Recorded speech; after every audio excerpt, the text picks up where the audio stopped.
안녕하세요. 주권선교사 왕성입니다. 이 시간 성경 인물들이 복을 받는 이유와 비결에 대해서 생각해 보고 있는데요. 오늘은 히스기야입니다. 히스기야는 다른 이스라엘이나 유다 왕들과 달리 하나님 말씀을 잘 따르고 선하고 좋은 왕이라고 할 수 있습니다. 그래서 히스기야가 하나님의 복을 받았다고 할 수 있는데 그 외에 아주 중요한 복의 이유가 히스기야에게 있습니다. 열왕기하 19장 말씀에 보면 히스기야 왕은 거대한 아수르 제국의 침공을 받습니다. 아수르 제국은 이미 여러 나라들을 정복하고 북이스라엘까지도 멸망을 시킨 아주 거대하고 강대한 제국이었습니다. 그 아수르가 남유다를 이제 침공해서 멸망시키겠다고 공언한 것입니다. 그러자 히스기야는 즉시 하나님께 나아가서 기도했습니다. 그러자 하나님께서 그 기도를 응답하셔서 하나님께서 사자를 보내어서 하룻밤 사이에 아수르 군사 18만 5천 명을 죽게 만들고 그래서 아수르 군사들이 물러가게 되었습니다. 이 사건이 히스기야를 위대한 왕으로 만들고 히스기야가 복받은 왕이 되게 했습니다. 저는 여기서 히스기야의 기도를 생각합니다. 히스기야가 아수르라는 거대한 제국의 선전포고를 듣고 두려워 주저앉아 있거나 다른 살 길을 모색하거나 하지 않고 즉시 하나님께 나아가서 기도했던 것입니다.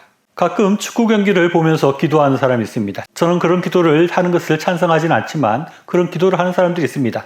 그런데 자기 편이 한 2대 0으로 지고 있을 때는 기도를 합니다. 하나님 제발 우리 팀이 이기게 해주세요라고 기도를 하는데 자기 팀이 한 5대 0으로 지고 있고 시간 또 5분밖에 남지 않았다면 그런 상황에서 기도하는 사람은 잘 없는 것 같습니다. 왜냐하면 기도해도 자기 팀이 이길 것 같지 않기 때문에 그렇습니다. 그러나 히스기야는 그렇게 하지 않았습니다. 세상적인 생각으로는 도대체 아수르를 물리칠 수 없을 것 같았지만 그럼에도 불구하고 히스기야는 하나님 앞에 나아가서 기도했습니다. 그러자 하나님께서 사자를 보내어서 아수르 군사를 다 죽게 하는 말도 안 되는 놀라운 하나님의 방법으로 그 문제들을 해결해 주셨습니다. 이런 히스기야의 기도는 그가 병들었을 때도 그대로 나타났습니다.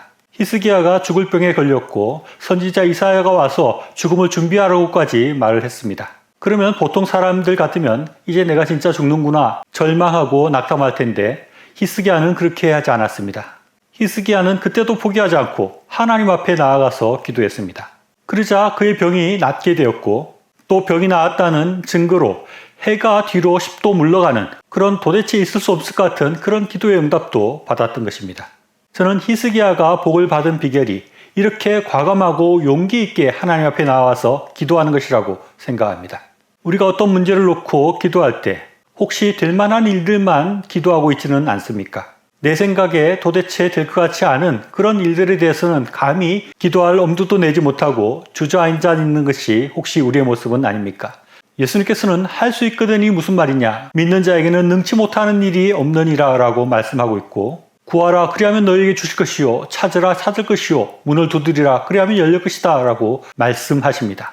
우리는 히스기야와 같이 용기 있게 과감하게 주님 앞에 모든 문제들을 놓고 기도할 수 있어야 합니다.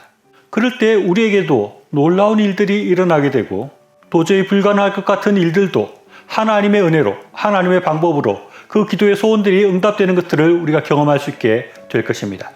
내 머리로 해결하려고 하고 나의 힘을 의지하는 것이 아니라 하나님을 바라보고 하나님을 소망하며 용기 있게 그리고 과감하게 하나님 앞에 기도함으로 큰 복을 받아 누리는 우리가 되기를 바랍니다.